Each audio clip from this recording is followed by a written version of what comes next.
ko pagalit sa tubig. Noche, ¿qué hora calladita, Mike? Hindi calidad. Calladita. Okay, de noche man andino.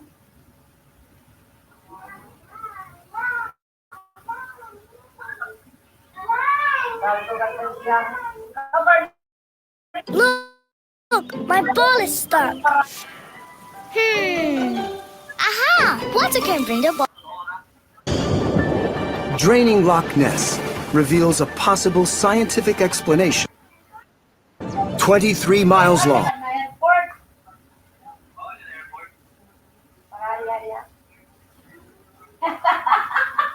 Ay, long trip bang kayo?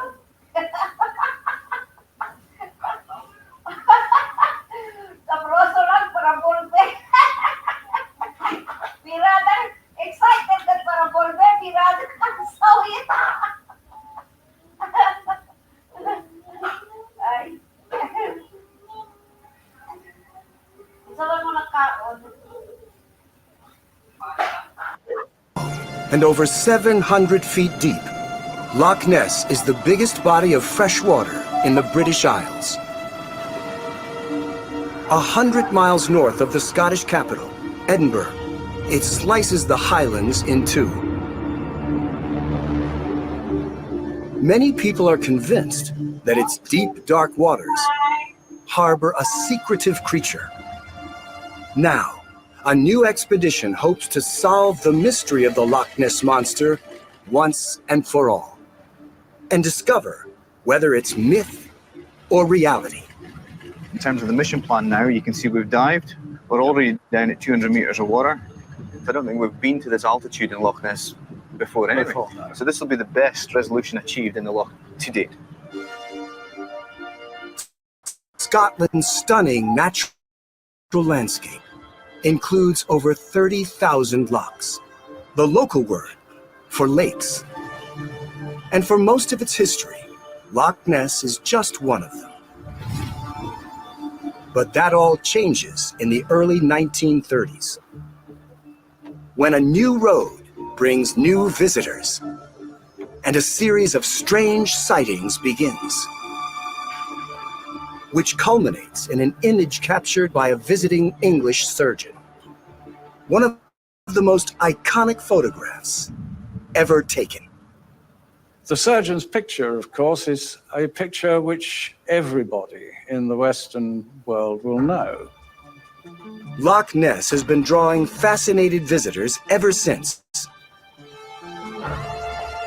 8 decades later, over 1 million tourists are still drawn to the shores of the loch every year in search of Nessie. My aunt, you saw it, didn't you? Yeah, oh, distinctly. I don't doubt there's a monster. I saw this hump. You saw it, the head and the 4 humps. It was the very same colour as an elephant. No fewer than 1,000 people have claimed to see the monster. It was the size of a yacht hull. It looked like a submarine coming closer and closer. And you could see the long neck. And there's been a recent surge in sightings. So I saw a dark shape in the water. I was further towards the other end of the castle. Something's moving between the trees. Oh my God, it's moving!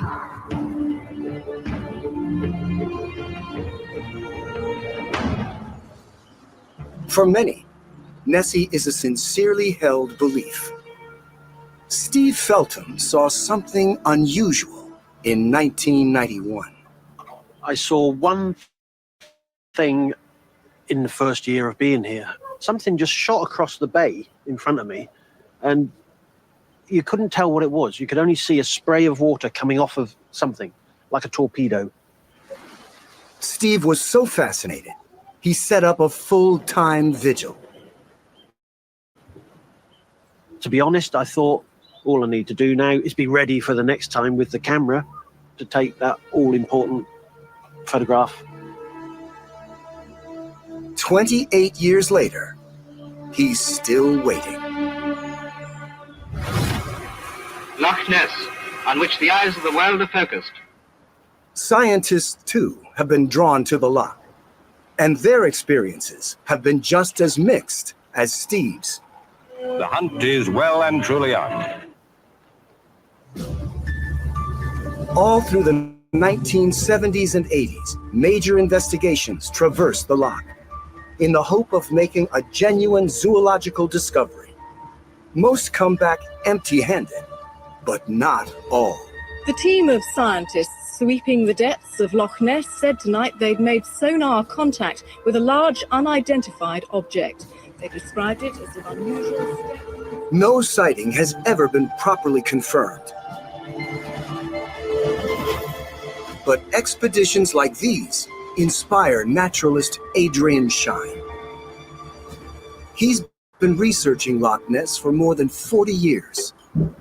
Much of the work that we, with the Loch Ness Project, have been doing is biological. Counting fish, counting plankton, that sort of thing. And that's why I built a submarine. I recruited students, and that's why we collaborate with so many universities. But inevitably, we've become also intrigued by other aspects of Loch Ness. And no other aspect intrigues Adrian more than the biggest question of all. Now he's teamed up with Craig Wallace, an expert in deep water exploration. They're on board the research boat Deep Scan, hoping to reveal what's inside Loch Ness in greater detail than ever before. And even if they don't find the monster, Adrian believes that 21st century technology can explain what it is that people have been seeing. We've got a vertical range of 14 meters. So you've got a very high resolution. Very high resolution. We're actually going to drop down further to 8 meters, so we're going to double it again. To find a monster, perhaps you need a monster. At the heart of this expedition is this robotic underwater vehicle. Armed with the latest sonar, it can even adjust its own course to avoid obstacles. It's called mooning. It's only now that technology is getting up to that level where we can put vehicles in autonomously, where they're making decisions on their own, which allows you high accuracy navigation. The first thing Adrian and Craig want Moonin to do is to take a really close look at the bottom of the loch.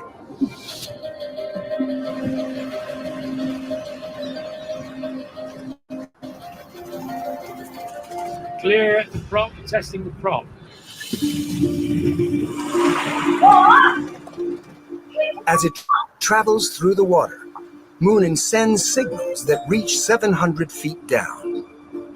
Some believe there might be a huge cave there, the perfect spot for a large creature to hide inside.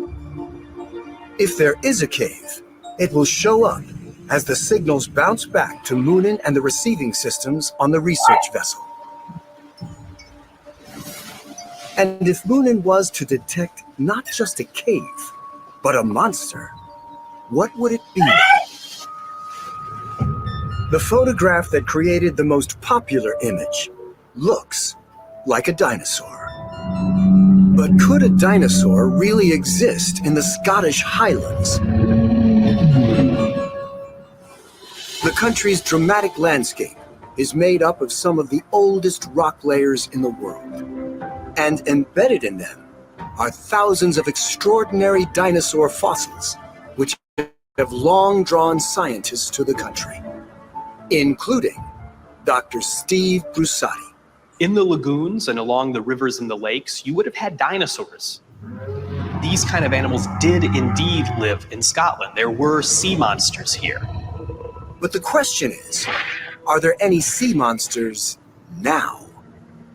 The last known large dinosaurs in Scotland went extinct with the rest of their relatives 66 million years ago. And extinct animals don't just suddenly reappear, or do they? In 1938, a fish caught off the coast of South Africa shakes the scientific world. The coelacanth has long been thought to be extinct. It had previously only ever been seen in fossils over 70 million years old. But the coelacanth, it turns out, has been hiding in plain sight. See that? Let's go! Yes! Yes! Could something similar have happened in Loch Ness? A supposedly extinct prehistoric beast lurking hidden from view in its peaty waters. For this to be even possible, the Loch Ness we know today would have to be a very ancient lake, a lake from the time of the dinosaurs. So, is it? To find out, we'd need to peer into the deepest recesses of the loch and examine its very bedrock. But over 700 feet down, Loch Ness is too deep for most divers. Instead, we have Moonin, which has now completed its scans, giving us the data we need to drain the waters from the loch.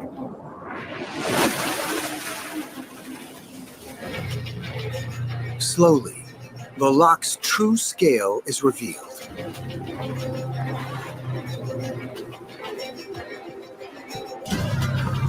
With steep sidewalls plunging down. At its base, there are no signs of any caves. Instead, just a barren plain of soft, deep sediment. But with our new data, we can peel the sediment back too, to reveal in the depths of the loch a glistening layer of glacial clay. Clay that can give us a more detailed understanding of the loch's history and whether it could hold a prehistoric monster. For decades, scientists are intrigued by these ancient layers at the bottom of the loch and drill core samples. That is a time capsule of events within the loch. They study the core samples and calculate that the layer of clay marks the end of the last ice age. So we've got a problem. Loch Ness was one big ice cube until 10,000 years ago. The dinosaurs went extinct long before then. And even if some had somehow managed to survive in Scotland, they could never have lived inside an ice cube. There's just no way that any of these 170 million year old Jurassic animals could have ever lived in that lake. So if a monster does inhabit the loch, it's not a dinosaur. So what could it be? Perhaps there's a clue in another famous sighting.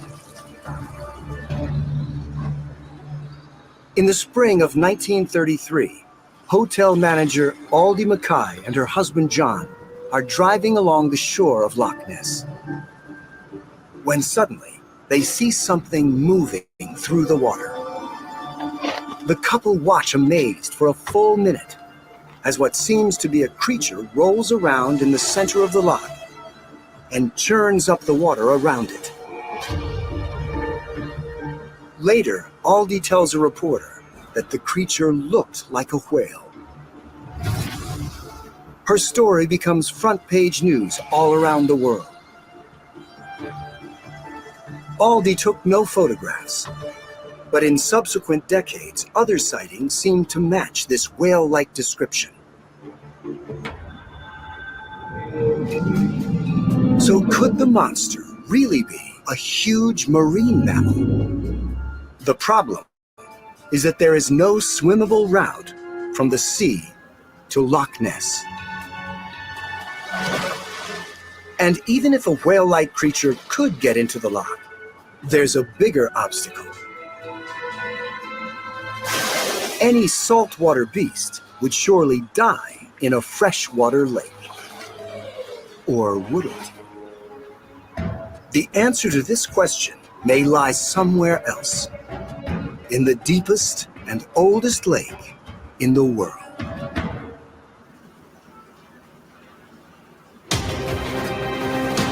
At almost 400 miles long, up to 49 miles wide, and in places a full mile deep, Lake Baikal is at least 25 million years old. 4,000 miles away from Scotland. This megalake is so colossal, it can hold 3,000 times more water than Loch Ness. And still have room for a few months.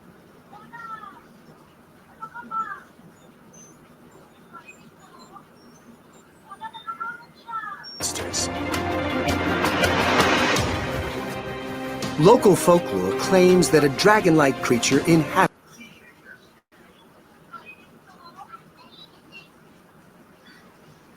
these icy waters. But it's not dragons that local scientists have been studying.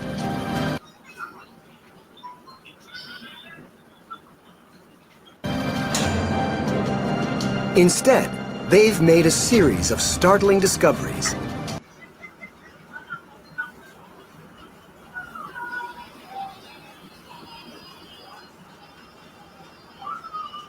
that might help solve the mystery of how a sea mammal could thrive back in Loch Ness.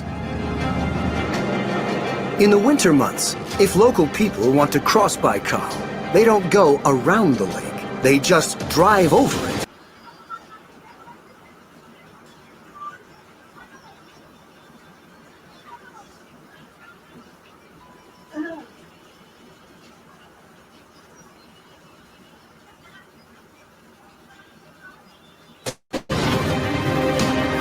On ice that's up to 5 feet thick.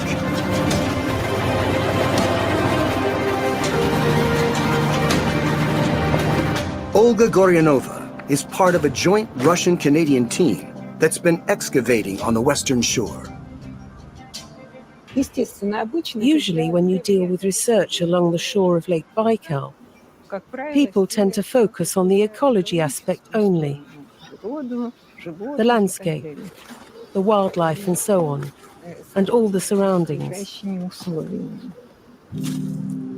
Olga has made a special study of an ancient community that created Stone Age art here over 4,000 years ago.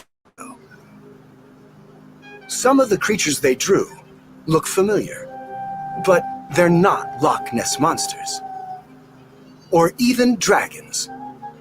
Olga has a less fanciful explanation. Here we have swans. This is a more ancient drawing. And here we can see groups of swans. Along the lake shore is a site that plays a crucial role in the lives of these people. The oldest layer at this site is more than 9,000 years old. Here we have a stack of dark layers dating back to the Neolithic period, or the New Stone Age. Olga believes the ancient community here used this place as a Stone Age slaughterhouse. This is very interesting. Here, the wall collapsed, revealing bones. Look, this is the pelvic bone. These are the shoulder blades, and here is a vertebra. So what's all this got to do with the Loch Ness monster? The connection is a creature that these ancient humans were butchering on the shores of the freshwater lake. To find it, we must first drain Lake Baikal.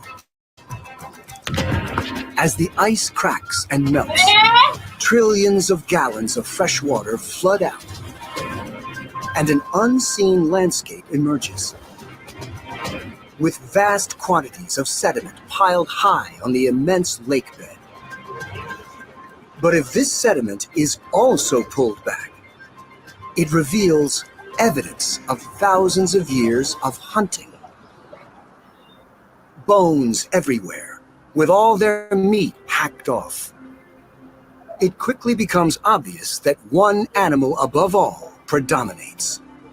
A sea creature that's familiar to anyone in Scotland. Seals. In every other place on the planet, seals are a saltwater creature. But the bones here belong to the Nirpa, a remarkable species of seal that uniquely evolved to live in fresh water. But how did they first get here, over 1,000 miles from the salt water of the sea? One possible explanation is that 300,000 years ago, Baikal may have been connected to the Arctic Ocean. But when the connection was broken, the seals were trapped, and so had to adapt. Could something similar have happened in Loch Ness? Large sea creatures finding their way to an inland lake and then evolving to live there. Glacial geologist Jeremy Everest uses the latest technology to study landscapes and the way they can change over time. With an array of computing power, geologists can now model the area of Scotland around the northern end of the loch in fine detail. Jeremy also uses an interactive 3D model that works like a hologram, where he can play scientific Moses with a wave of his hand. I can hold my hand over the model and it'll rain. So I'm filling the ocean and raising the local sea level. So what happens if the water continues to rise? For example, at the end of an ice age.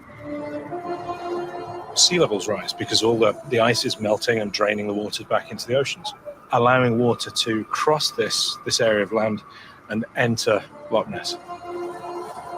And there we have a marine incursion with seawater draining into the loch. And if the land barrier disappears, could a creature like a whale swim between the two? Lake Baikal proves that saltwater animals can adapt to live in fresh water. So a whale-like creature entering the loch at this time might not be an impossibility. Although many geologists, including Jeremy, are highly skeptical. And finally, there's another problem. Whales and seals are mammals and breathe air.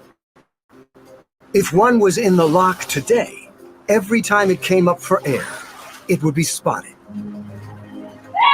So, large sea mammals cannot be the explanation for the Loch Ness Monster. If she isn't a dinosaur and can't be a whale, what could explain one of the most famous sightings of all? In 1936, Malcolm Irvin became the first person to film a huge, indistinct creature swimming against the current. Many sightings since have described a large animal doing the same, pushing against the wind and water. You will see a tree trunk or log out on the loch, but then you realize it isn't. It can't be. It can't be. It's swimming. It's swimming against the wind.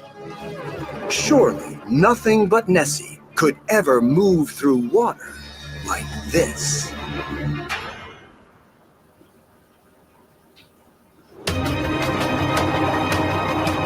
If you want a sense of just how strange lakes can be, the biggest lake in the world is a good place to start. Lake Baikal's own resident water dragon tends to get blamed whenever anything unusual happens here.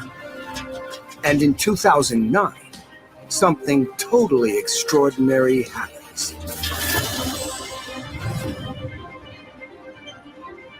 Astronauts aboard the International Space Station observed giant circles, huge rings carved into the ice. They are over 2.5 miles in diameter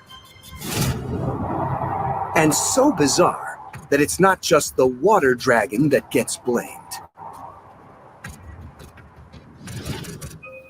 People started to speak about the flying saucers, fairy rings, or underwater civilization. So it looks so strange and so unusual. Alexei Korayev is studying the circles scientifically, trying to work out what causes them. Might what he discovers shed light on those strange sightings back in Loch Ness? The most obvious thing about the rings close up are gas bubbles trapped in the ice. At first, experts wonder if this means the rings are connected to giant underwater gas vents that Alexei knows are on the lake bed.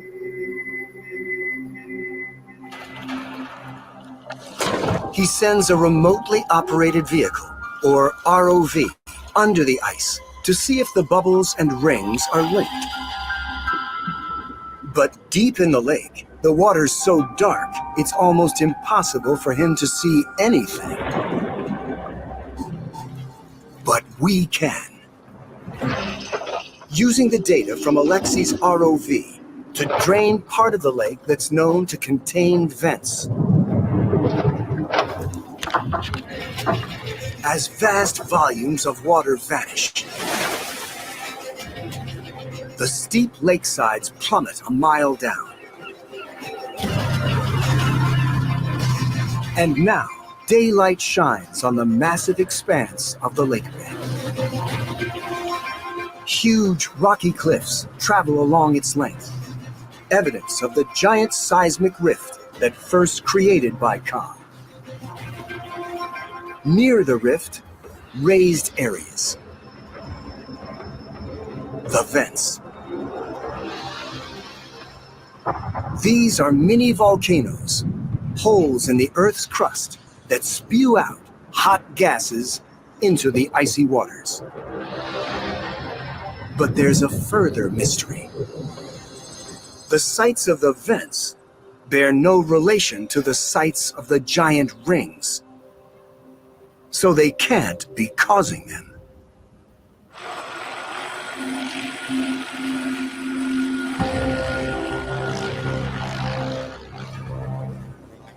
From the air, the surface of this immense lake looks utterly still and inert. But recent research by Alexei is showing that under the ice, it's a different story. Baikal is covered for several months by ice.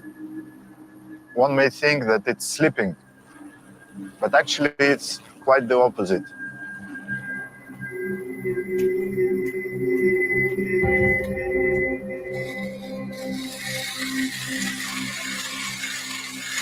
So by cutting hole in the ice, it gives you a kind of window to this underwater world.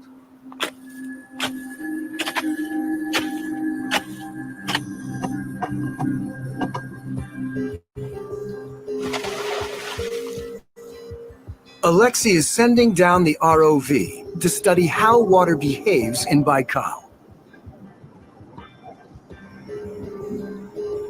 As it descends, it monitors the density and speed of currents to create a three-dimensional image of the water. His work has deepened our knowledge of how Lake Baikal actually works, revealing that under the ice, the water is in turmoil. So it's a huge mass of water with several hundreds of meters high, which is in constant rotation. As cold winds blow over the lake, they chill the top layers of water. These then sink, and warmer layers below rise, creating immense currents, which eventually form powerful spiraling eddies. When you know where the eddy is, most probably the ice rings will develop. The eddies, with their powerful columns of warm water, corkscrew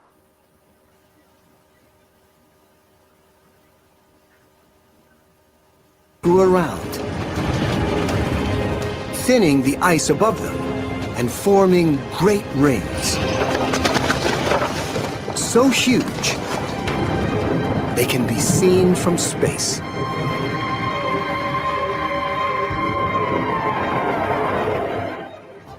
Could Loch Ness contain forces just as strange and surprising as those in Baikal? And if so, might they account for some of the most common monster sightings of all?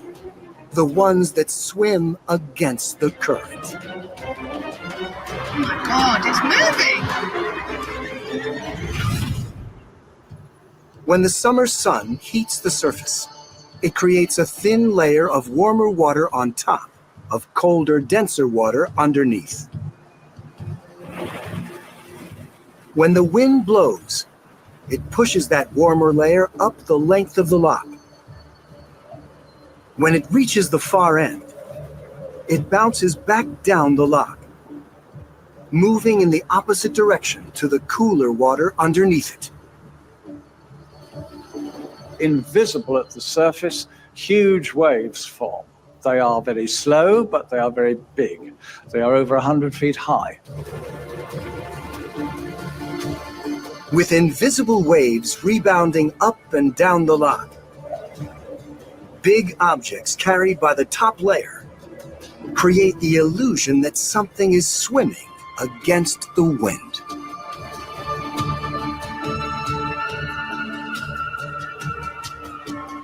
That is a perfectly rational deduction, that a piece of material was seen to have a slow motion against the wind, and hence thought to be swimming. Scientists are convinced this phenomenon can explain Malcolm Irvin's sighting of a creature moving against the current. But there is still one type of sighting that remains unexplained. One of the most common of all.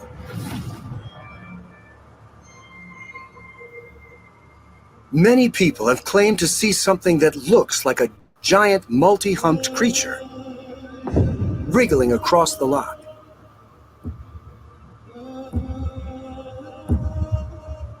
The first person to study the monster seriously, Rupert Gould, concluded from these sightings that Nessie must be a sea serpent. So are all the people who claim to see this just deluded?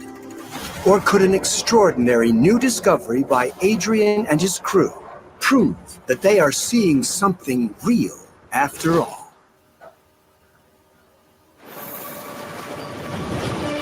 Adrian and Craig are on the second part of their mission to scan Loch Ness.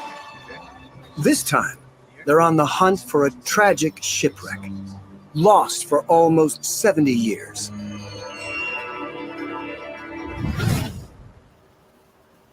In 1952, national hero John Cobb is determined to attempt the world water speed record. He climbed into the cockpit of a 6,000 horsepower hydroplane, the Crusader. Loch Ness in Scotland, the habitat of a legendary sea serpent, had been chosen as the ideal spot for the planned record-breaking time trials.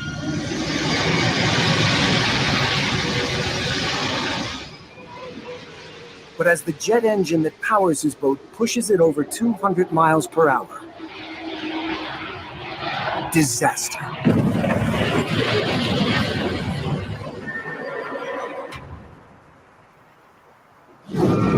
The Crusader explodes, and John Cobb is killed instantly. Only small pieces of debris are ever recovered.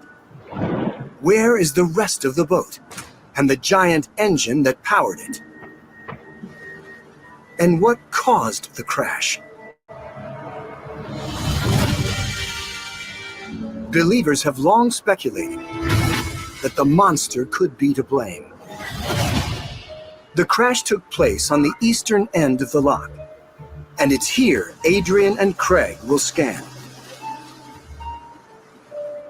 It's not the first time Adrian's looked for the Crusader. In July 2002, using the ROV, his team finds what they believe to be a debris field. But 700 feet down, visibility is so poor, there's no way of knowing if this really is Cobb's boat.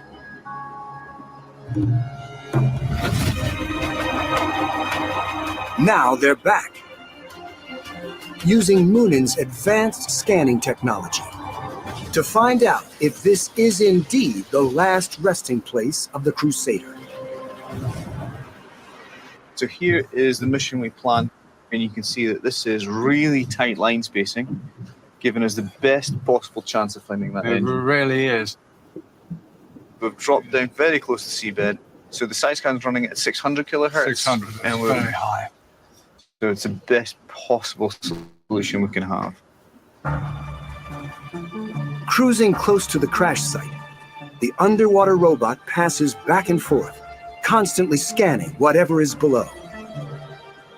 With the data successfully on board, the team analyzes the results. What I'm seeing is something much larger than we previously thought.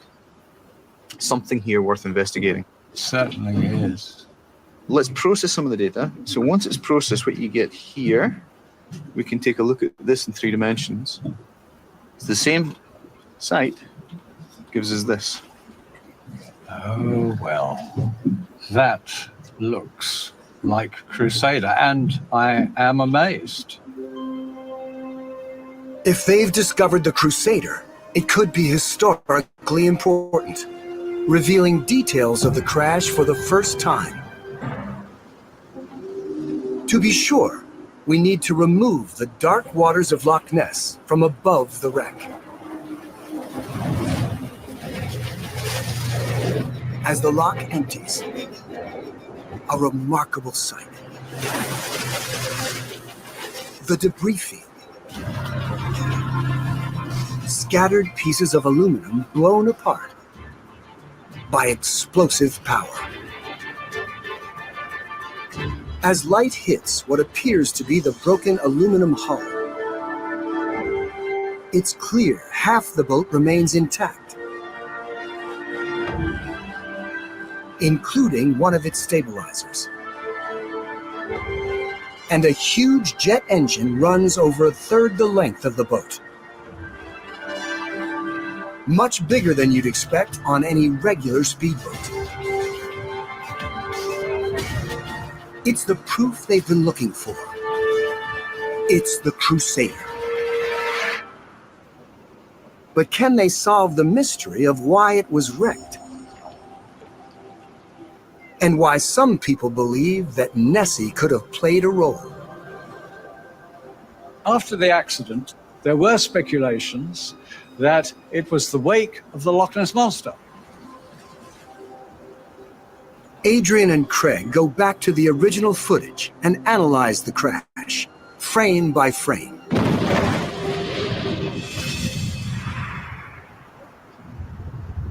And spot something unusual. That's interesting. I think we should look at the other side, yes. Right. Now this is different. This is from the other side, looking from the west shore. There is an oscillation taking place. Yeah. He's thrown backwards and forwards, backwards and forwards. So she's still fully Still in control going. as she crosses the measure mile. She's in control, but she's oscillating. You start to slow down. The camera's slowly catching now. And down goes the bow, and immediately you see this plume go out. Yeah. And there we go. Analysis of the footage reveals Crusader hits waves. But this is puzzling. There shouldn't have been any waves. Cobb and his team know that they can only conduct speed trials on those rare days when the loch is absolutely calm. They delay their record-breaking attempt until the wind has dropped and the loch is so calm it's like a mirror. So where does the mysterious wave come from?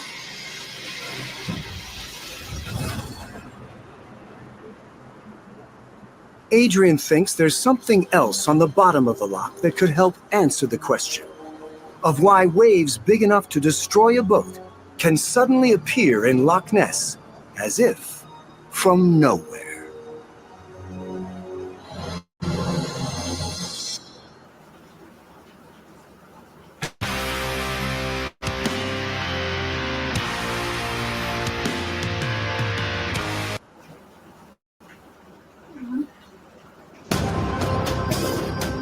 People have lived around Loch Ness for centuries. But there were hardly any sightings of a monster until the 1930s, when the numbers explode. Why the sudden increase? Adrian believes that another wreck at the bottom of Loch Ness may help explain and shed light on the tragic fate of John Cobb.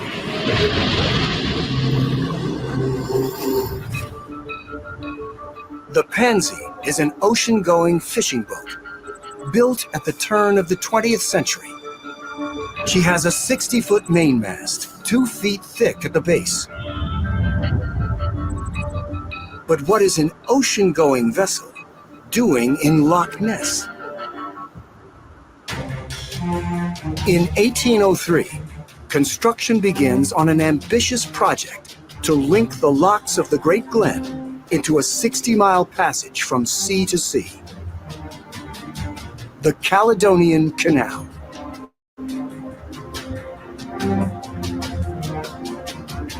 With this waterway in place, fishing fleets can now cross through its canal locks quickly from one side of Scotland to the other. Thousands once moved through Loch Ness from the east to the west coast fishing grounds. One of those thousands of boats is the Pansy. Perhaps it can now offer up a clue to the surge in monster sightings. So we're going to pass the moon in really close, right over the top of Pansy, so we can get the best possible three-dimensional representation of the wreck. The Pansy sinks near the center of the loch, close to an area called Foyers. It's here where Moonin is completing its final scan.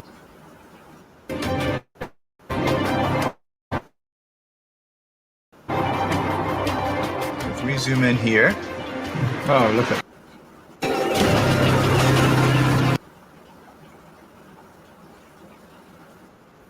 by ice, one may think that it's slipping, but actually it's quite the opposite.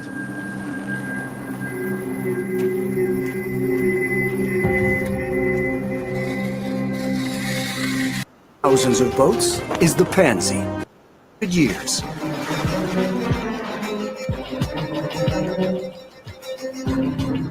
Gently resting on the loch bed, she's remarkably intact, including the crutch on which the huge mast once rested. But the data reveals something unexpected. A missing piece. Where's the mast? Yep. If there's no mast, then how did she get about? Yep. Returning to the drained wreck site reveals the answer. Inside her wooden hull, an engine. The boat was built in 1903, but in 1909, an auxiliary motor was fitted, a 48 horsepower Thornycroft. Pansy didn't have a mast because she no longer needed one. The installing of a Thornycroft engine allowed her to move between fishing grounds even in dead calm weather. And this simple advance in technology may help explain how a wave could suddenly come from nowhere, as it did so disastrously for John Cobb. If the water goes calm, a sailing vessel goes nowhere. It is becalmed. To be able to sail, A sailing vessel requires wind, and wind can disturb the water so completely you can't see a boat's wake.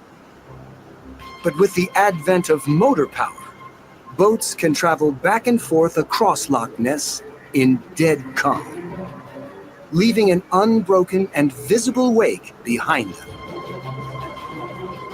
It's now that Loch Ness itself turns these wakes into something remarkable.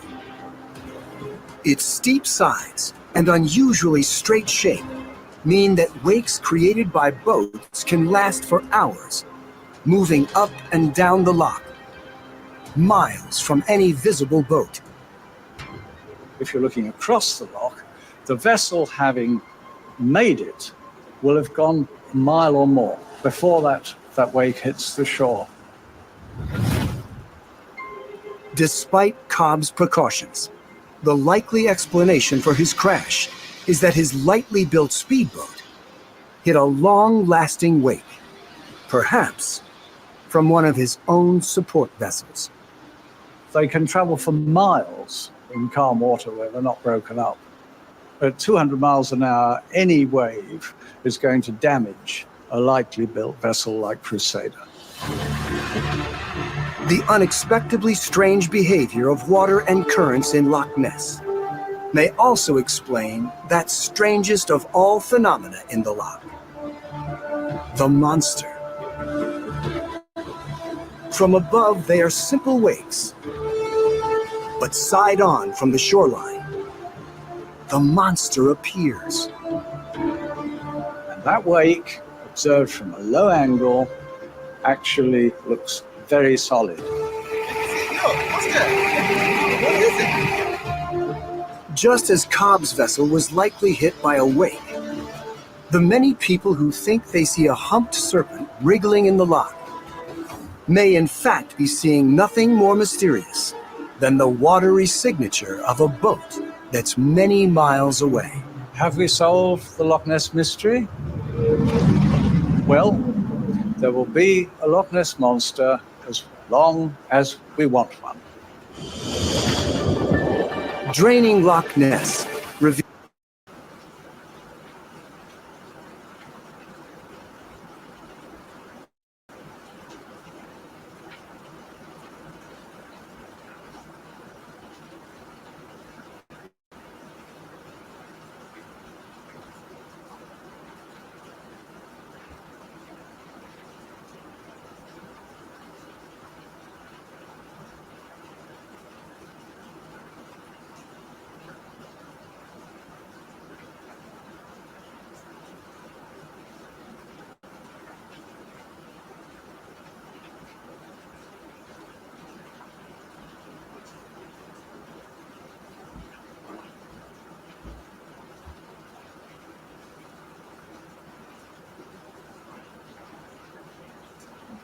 Huh?